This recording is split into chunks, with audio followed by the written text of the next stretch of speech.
Ayan, hanap ako ng hanap ng pusa. Ang pusa namin minsan yan natutulog. Ayan nga.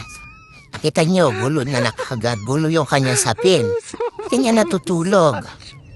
Minsan, dito naman sa ibabaw ng bed ng amo ko. Yan, dyan pa siya. Dyan pa siya sa puting-puti na yan.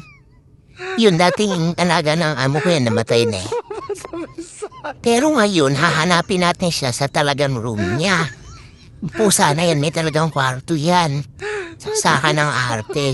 Buksan natin ang aircon para sa kanya yan. Ayan. Kaya niya yan, 18 degrees. Ayun, ang loong pusa. Kala nyo, hindi kayo naniniwala. May sariling kabinet yan, ayan o. Ano na, dito ka na pala sa loob, hindi ka malang nagsabi. Bukas yung pinto. Ali ka, pumapasok, hindi ka nagsabi sa akin.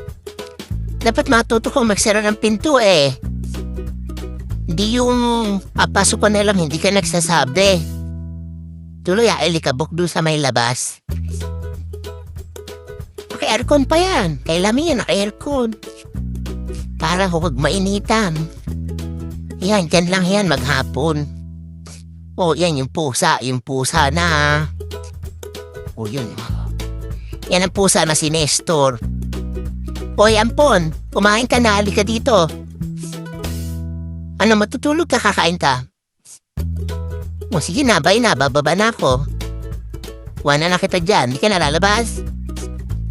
Okay, sige, bye-bye.